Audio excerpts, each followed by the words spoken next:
I have a question for y'all. Have any of you ever met a ninja from Hawaii? Because that's basically how Tulsi Gabbard performed on Real Time Bill Maher. Every time he tried to throw something at her, she was like, phew. What you talking about? We got to get back to the issues. That was what she was doing. But before we get into that, what are you slacking? Okay, because I know you watching right now. You don't have a Tulsi 2020 shirt, so you need to go get one to help her reach 130,000 donations. Because the one thing you don't want to be when Tulsi comes to your town, and she will be coming there soon, and you take your selfie, and she looks at you and says, "Hold up, I thought you were a Tulsi fan. I thought we were. Oh, no, Ohana out here. I thought we were family. What happened to the Aloha team?" And she's like, "Well, I guess I could take a selfie, but you don't. Come on. You want her to smile big, look at that shirt, and have your Tulsi 2020 shirt so you can say, I told y'all, just like everybody else gets to after watching that debate. You know, we been had our Tulsi 2020 shirt, so you got to get one, help her reach that debate stage. 130,000 donations, go to www.tulsigabbard or tulsi2020.com. So with that being said, people, Tulsi went on Bill Maher. Bill Maher did what Bill Maher did. First, he asked her, because of the people cheering in the crowd who love her, is it organic? What? Seriously, he asked that. Because they were that much enthusiasm, there were people cheering for her. It couldn't possibly be organic, despite the fact that she was literally the highest trending topic of all candidates in the first debate. For the last 2 days, by the way. Oh, and still, actually, up to this point of me recording this video. Because another article had alleged that Tulsi has paid supporters. Trust me, people, I don't know everything about the campaign finances, okay? I don't know everything about them. But I know this. They ain't got paid supporter money yet, okay? They ain't got that type of money. They literally just got their shop up because of the grassroots finally, being able to come together and get those donations to her. But comes in with a slight because he can't believe that she has that much support in LA. But then he goes on a diatribe about undocumented immigrants. And honestly, it kind of made me a little uncomfortable, but take a look at this. Well, if I was just a passing viewer who was like checking over the field, shopping, my first look at a lot of these people, I would have thought, well, the Democrats really, really, really, really, really, really care about illegal immigrants. They also care somewhat about health care and energy and the environment, mostly about how they affect illegal immigrants. At one point last night, they were asked, or was it your night, to raise your hand if you think that illegal immigrants should get free health care. And they all raised their hand, and this was the New York Post headline today: "Who wants to lose the election?" What do you think about that? Well, look, I saw an interview that you did recently talking specifically about how the media is driving for profits and ratings and divisiveness, rather than actually looking at what are the real issues that the American people are struggling with. How are we as candidates running for president seeking to solve those challenges? But ultimately, I think what all of this comes down to is that ultimate question: is who is the best candidate to defeat Donald Trump? So clearly he tries to get her with a gotcha. Like, first of all, why are you demonizing immigrants? That was my issue, right? And I'm sure Tulsi caught that. Mind you, it was just yesterday that Tulsi was at an undocumented detention center where they basically were taking kids, separating them from their families over nuanced problems. So they're not just putting them in detention centers. They're saying, well, that's your aunt, not your mom. So we have to separate you indefinitely. Sorry. And of course, how's the kid going to get out? These are the things that people are going through because of the problems that we're causing in a lot of their countries. And he's like, well, if I'm just watching, it looks like you care more about immigrants. Tulsi, I can't speak for every Democrat. They're pandering. But I can't speak for Tulsi in this regard. I'm sure she would agree. She cares about everybody. And that's not going to change. You're not going to make her be divisive. You're not going to let her, and she's not going to pander either. You can go to her page and see where she stands on these issues. We just live streamed from there, did an interview with one of the protesters and everything. And then she said, she used his own quote against him. Media is running on divisiveness. What a surprise. Tulsi does her homework. She comes, that's why she's a ninja. Takes your attack. Wah! In all seriousness, she's a ninja, but she does do capoeira. So, and she got him. She got him. I'm not going to be divisive. I'm going to stay on the message. Take a look at this, where Bill Maher then goes on to say, well, Twitter is only 2%, trying to insinuate that social media is of no importance, which probably explains why he's always off and is really never able to predict the outcome of anything. The people on the stage, they seem to be playing to the Twitter, Roddy. Yeah. That 2%. One thing I like about you is, having been to war, I feel like your attitude about the Twitter people is like, I've been to war, so like I could give a shit what you people say about me. That's pretty much it. Yeah, I think so. It's true, though. I mean, this is really about leadership, or the lack thereof.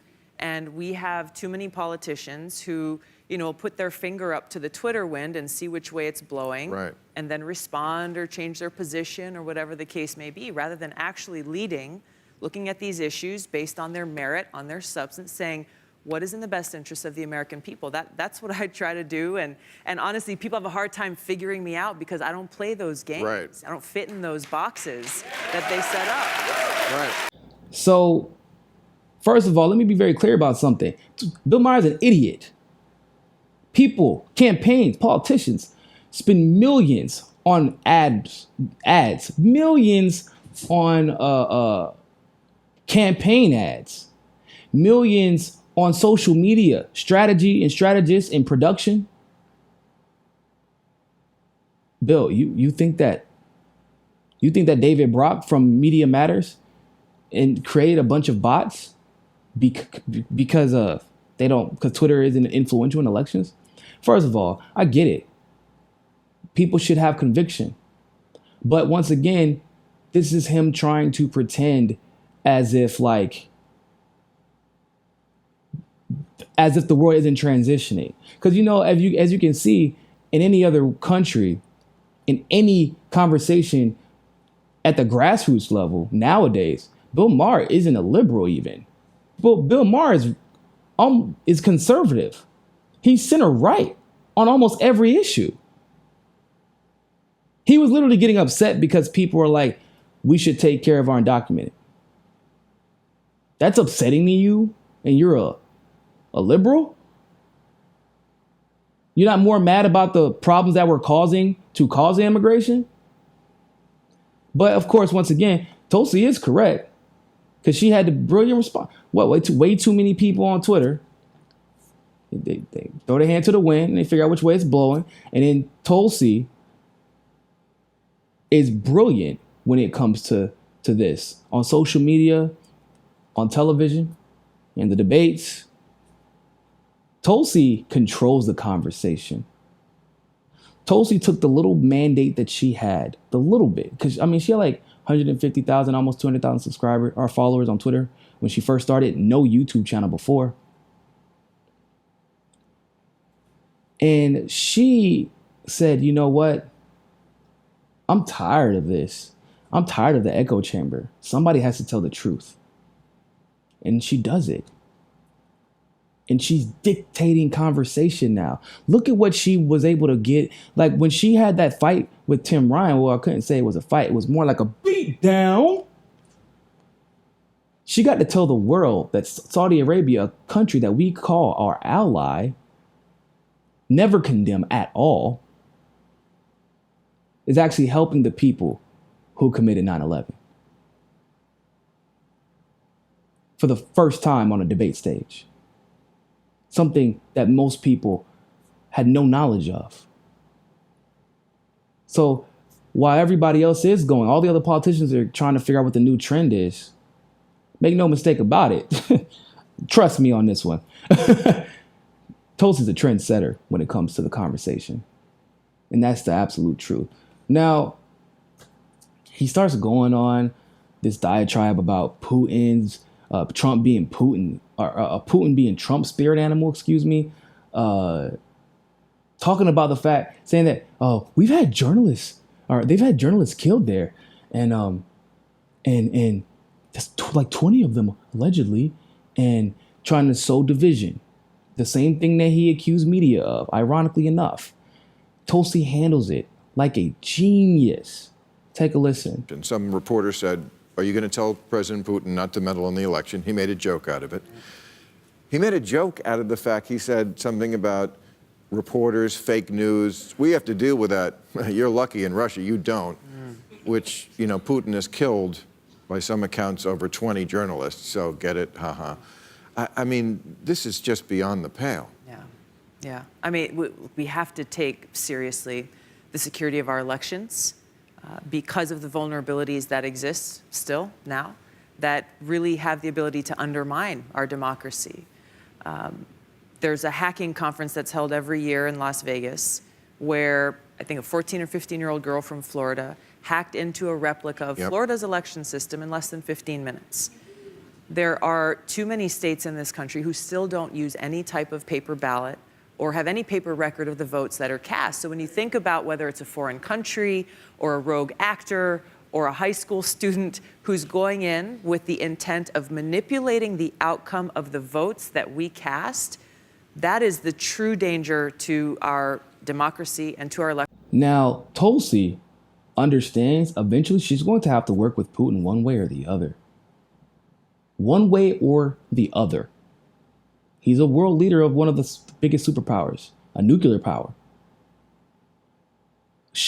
Bill Maher, in all of his dumacity,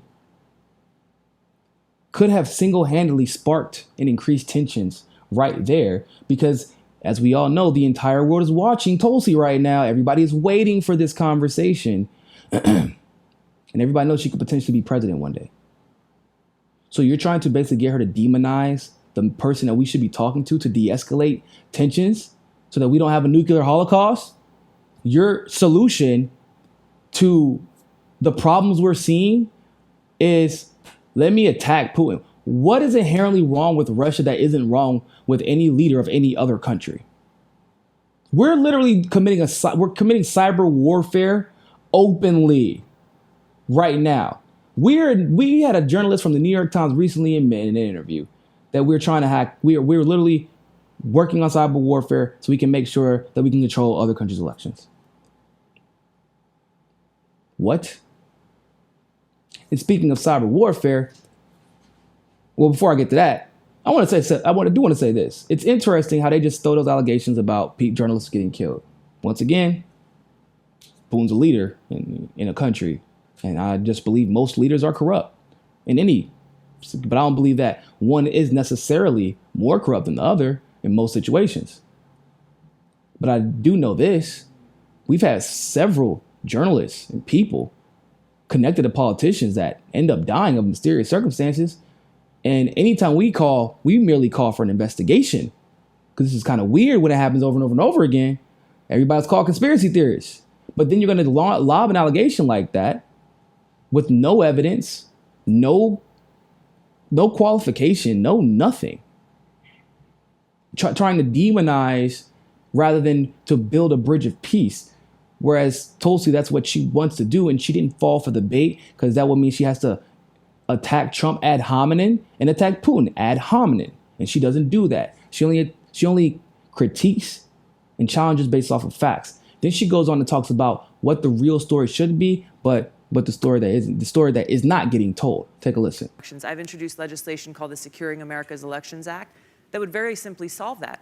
Make sure that there's either a paper ballot or if you're using a machine, have a voter verified paper backup so that no matter what happens, no matter who tries to interfere in our elections, we have the ability to audit that and make sure that wouldn't vote for it? The problem is that whether it's Republicans in leadership or Democrats in leadership, they're talking about how much they care about the security of our elections, but they've failed to do anything about it. They've failed to pass my legislation or other people who've introduced similar pieces of legislation. It's all talk. It's not action. It's amazing to me how the Republicans can see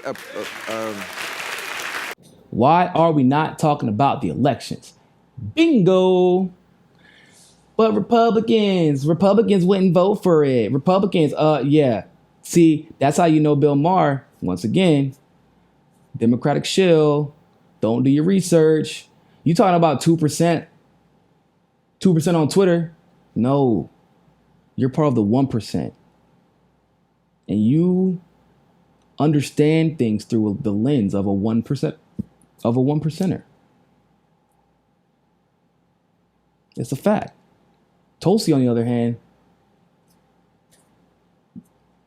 I'm a senior in college. I called Tulsi while she was working on Bernie Sanders' campaign to talk about election fraud that had taken place. As in a Democratic primary, I was a college student, people. A college student. Tulsi sat on the phone with me and listened to me for an hour. She never heard of me. She never met me. She never heard of me. I didn't have my show. I was nobody. I was a Carolina student for Bernie Sanders president. That was my title. And some other stuff that had to do with that. Talked on the phone with me for an hour. 2016, 2017. If I recall, if it wasn't 2017, it was 2018, the first time she introduced it. She introduced the Securing American Elections Act, the same act she's talking about. That video of Bill Maher, of her talking about the Securing American Elections Act, should be viral by tomorrow. It won't be, though. It won't be. Why? Because nobody actually cares about solutions, except for Tulsi and the people. The people do care about solutions. They're yearning to hear them. But nobody wants to talk about it except for maybe us and a few others, couple others, really. They rather talk about all the ways all the differences. They rather boast of the division, but they don't want to talk about the solutions to the division because, well, then a lot of people would stop losing their revenue. Tulsi isn't about that. Brought it back to the center. Hey, both of y'all wrong. Nope, sorry, not playing that. We're not playing this Democrat-Republican game today. This is real time with Tulsi Gabbard. Thank you very much. See a display like that of Trump with Putin. He's done this before, but with the American flag pin. Yeah. I think you got to take that pin off if you're okay with that. Look, getting back to what our mission is, what our focus is putting the interests of the American people above all else. And that is the problem with Washington. Whether it's one party or the other party, they'll go after the other party while they turn a blind eye to the problems of their own, rather than putting the people first. Yeah, I know. Try to bring it back to Putin again. Tulsi ain't having any of it. None of it. Then, once again, try to demonize Trump because she asked on Iran, she said, hey, can you swallow your pride? Or Trump, swallow your pride so we don't do this. Bill Maher's like, oh, yeah, he can't swallow his pride. But Bill Maher, I don't think you understood what she said. We're going to end up in a damn near nuclear war, a war we can't win if he does not.